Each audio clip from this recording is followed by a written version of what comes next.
everyone, myself Chiganlal Saini. Today we are studying about structure of pollen grain. तो आज की class में हम पढ़ने वाले हैं structure of pollen grain. Structure of pollen grain. अब पोलन ग्रेन की स्ट्रक्चर पढ़ने से पहले हमें यह पता होना चाहिए कि पोलन ग्रेन है जो किसको रिप्रेजेंट करता है। तो एक टिपिकल जो पोलन ग्रेन है वो रिप्रेजेंट करता है मेल गैमेटोफाइट को। किसको रिप्रेजेंट करता है? Male gametophyte. अब देखो पोलन ग्रेन है तो इसका कोई ना कोई शेप होगा, कोई साइज होगा। तो सबसे पहले मैं बात करूं, एक जनरल पोलन ग्रेन है जो जनरली पोलन ग्रेन की जो शेप होती है वो होती है स्फेरिकल शेप। कैसी होगी? Spherical shape. इसके साथ में एक पोलन ग्रेन की कोई ना कोई साइज होगी। तो जनरली पोलन ग्रेन की जो साइज है वो मिलती है 25 टू 50 माइक्रोमीटर। अब देखो 25 टू 50 माइक्रोमीटर क्या है? ये डायामीटर है। क्या है? डायामीटर। एग्जाम में पूछता है, ठीक है, एग्जाम में यहां पे रेडियस दे देगा, ठीक है, इंपॉर्टेंट है। तो क्या है? ये डायामीटर है। अब चलो हमने देखा है कि इसका डायामीटर इतना है, इसकी शेप इतनी है, स्फेरिकल शेप है। तो जनरली मैं इसका स्ट्रक्चर जब मैं ड्रॉ करता हूं तो इसकी साइज, इसका जो शेप मैंने बताया है स्फेरिकल शेप, ठीक है, कुछ ऐसा होगा। अब जो एक पोलन ग्रेन है वो जनरली 2 लेयर्ड वॉल रखता है। कैसी? कितने लेयर हो गए?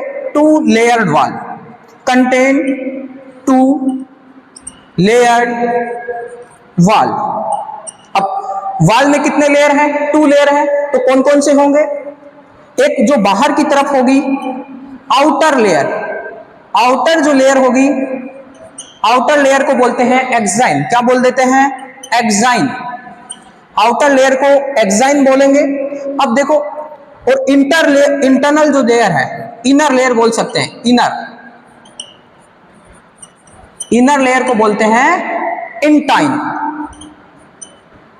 अब इसको याद कैसे रखना है? एग्जिट, एक्साइन मतलब एग्जिट, बाहर की तरफ। इनर, इंटाइन क्या होगी? अंदर की तरफ होगी। तो आउटर वॉल क्या होगी? क्या क्या कहलाएगी? आउटर जो लेयर है वो कहलाएगी एक्साइन और इनर जो लेयर है वो कहलाएगी इंटाइन।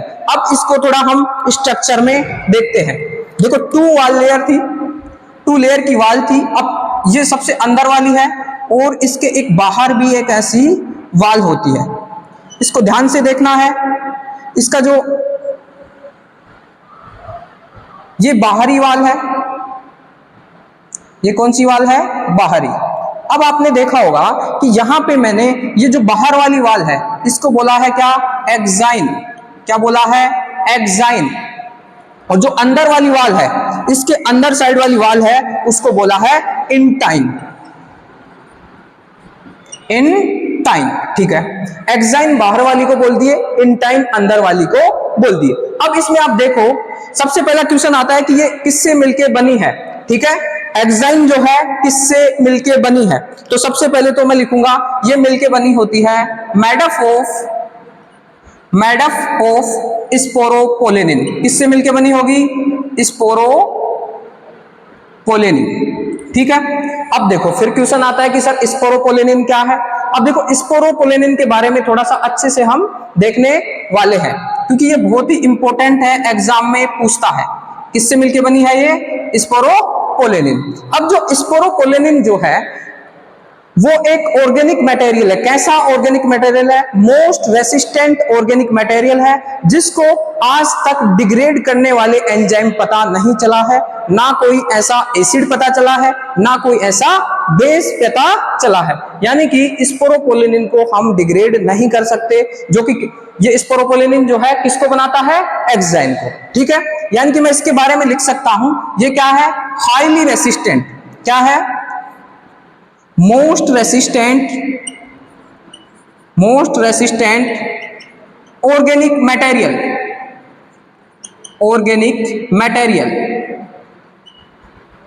ठीक है।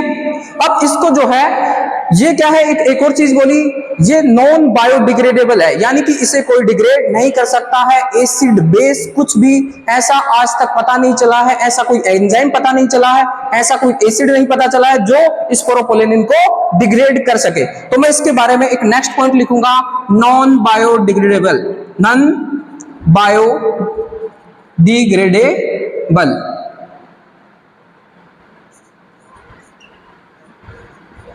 ठीक है, ये बात थी स्पोरोपोलेनिन की, यानी कि ये हाईली रेसिस्टेंट या मोस्ट रेसिस्टेंट ऑर्गेनिक मटेरियल है। इसको ना एसिड डिग्रेड कर सकता है, ना बेस कर सकता है, और ऐसा कोई एंजाइम भी आज तक पता नहीं चला, इसलिए मैंने लिख दिया है नॉन बायोडिग्रेडेबल। ये बात हो रही थी एक्साइन की, एक्साइन बनी थी स्पोरोपोलेनिन की। अब हम चलते हैं अंदर की लेयर की बात करेंगे, अंदर की वॉल की बात करेंगे। वो बनी होती है, अंदर की वॉल को बोलेंगे हम इंटाइन। क्या बोलेंगे? इंटाइन। ठीक है। अब इंटाइन से जाने से पहले हमें कुछ चीज यहां पे देखने को मिल रही है। क्या देखने को मिल रही है? जो बाहर वाली एक्साइन की लेयर है वो क्या है, देखो कुछ स्थान, कुछ यहां पे कुछ ऐसे स्थान है जहां पे जो है आउटर जो लेयर है वो एब्सेंट है, यानी कि एक्साइन क्या कंटिन्यूअस है? क्या ये डिसकंटिन्यूअस है? कैसी लेयर है? डिसकंटिन्यूअस। ठीक है, यानी कि डिसकंटिन्यूअस लेयर है ये। इसके साथ में यहां पे कुछ स्थान ऐसे होंगे जहां पे एक्साइन एब्सेंट होगी, उनको बोल देंगे जर्मपोर। क्या बोल देंगे ऐसे स्थान को? Germ pore, germ pore. अब देखो ये बहुत इंपॉर्टेंट है, एग्जाम में आता है कि यहां पे जहां पर एक्साइन एब्सेंट होती है या स्पोरोपोलेनिन एब्सेंट होता है उसको क्या बोल देंगे? जर्मपोर। ये तो बात हुई है आउटर वॉल लेयर की। अब देखो जो एक्साइन है उस पे कुछ पैटर्न्स होते हैं, कुछ आर्किटेक्चर होता है, कुछ डिजाइन्स होते हैं। जैसे आप देखोगे टिपिकल पोलन ग्रेन को, तो आपको यहाँ पे कुछ पैटर्न्स भी देखने को मिलेंगे, कुछ डिजाइन्स भी देखने को मिलेंगे। ये मैं बात कर रहा हूं किसकी? एक्साइन की। किसकी बात कर रहा हूं? एक्साइन। तो क्वेश्चन एग्जाम में क्वेश्चन आया कि which wall layer of pollen grain have designs and pattern. तो एग्जाम में आया तो आंसर क्या जाएगा? आउटर वॉल लेयर, यानी कि एक्साइन। Okay, clear. अब चलते हैं हम अंदर की तरफ। अंदर की जो वॉल लेयर है, अंदर की जो लेयर है वो क्या है? इंटाइन। उसको बोले हैं इंटाइन। अब देखो सबसे इंपॉर्टेंट बात है, जब आप इस डायग्राम में देखो, ये कंटिन्यूअस लेयर है। ये क्या है? कंटिन्यूअस लेयर है। ठीक है, और ये थिन होती है किसके कंपैरिजन में? एक्साइन के। एक्साइन कैसी होती है? थिक। एक्साइन जो लेयर है वो एक तो क्या होती है? थिक होती है, थिक होती है, इसके साथ में हार्ड भी होती है। अब जब मैं बात करूं इंटाइन की, तो ये कैसी होगी? एक तो कैसी होगी? सॉफ्ट, सॉफ्ट लेयर होगी, इसके साथ में इलास्टिक लेयर होगी, सॉफ्ट होगी, इलास्टिक होगी। ओके, अब इसके साथ में एक चीज और देखी हमने कि ये क्या है? एक कंटिन्यूअस लेयर है, कॉन्टिन्यूअस लेयर है। ठीक है, कॉन्टिन्यूअस लेयर के साथ में अब फिर क्वेश्चन आता है कि सर जैसे आउटर लेयर थी वो स्पोरोपोलेनिन की बनी थी, तो ये जो इनर लेयर है वो इनर वॉल है किसकी बनी है? ये बनी होती है पैक्टीन और cellulose, made up of pectin and cellulose, pectin and cellulose. इसको मैं बोल सकता हूं पैक्टीन और सेल्यूलोज की बनी है, तो मैं इसको पैक्टोसेल्यूलोज भी बोल सकता हूं। क्या बोल सकता हूं? पैक्टोसेल्यूलोज, पैक्टोसेल्यूलोज।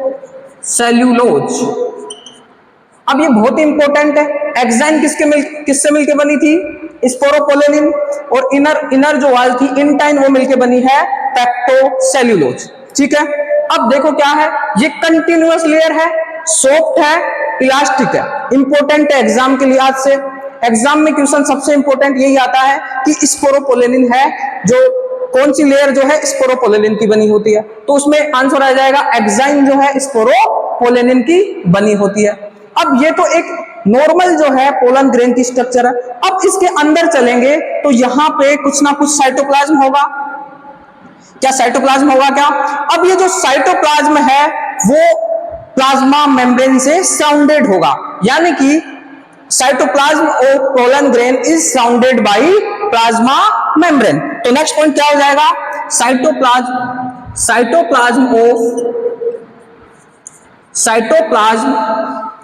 Of pollen grain, cytoplasm of pollen grain surrounded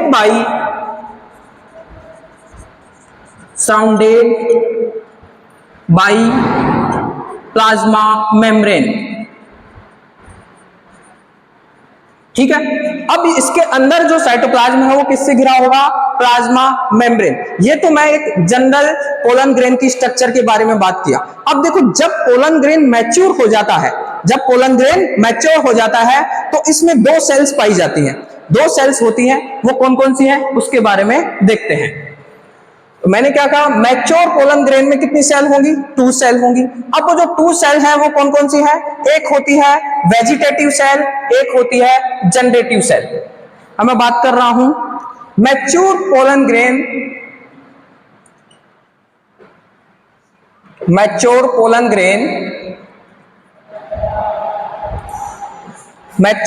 grain have 2 cells. अब 2 सेल्स में कौन कौन सी होंगी? एक होगी vegetative cell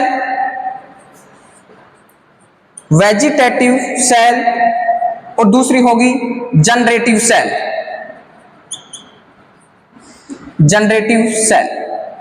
okay, mature pollen grain में कितनी सेल होंगी? 2 सेल होंगी। अब देखो, यहां पे दोनों जो सेल्स हैं उनमें ये भी अलग अलग, इसमें साइटोप्लाज्म भी अलग होगा, एक बड़ी होगी एक छोटी होगी। तो देखते हैं, जो वेजिटेटिव सेल है वो जनरली क्या होगी? बिगर होगी। किससे बिगर होगी?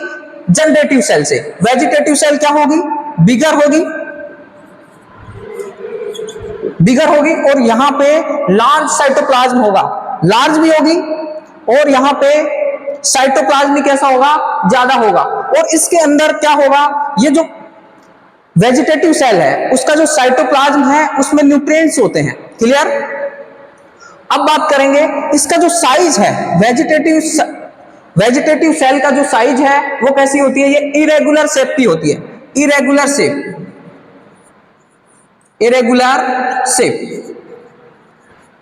With nucleus. अब देखो, इरेगुलर शेप की होगी, ये हमने 2 पॉइंट देखे। तो यहां पे जनरेटिव सेल की बात करूं, मैं कंपैरेटिव स्टडी कर रहा हूं, यहां पे ये बिगर थी तो ये क्या होगी? स्मॉलर। ओके, अब यहां पे इरेगुलर शेप का क्या था? यहां पे इरेगुलर शेप होगा। अब यहां पे क्या होगा? इसका जो न्यूक्लियस है, इसकी जो साइज है वो कैसा होगी? Spindle shape.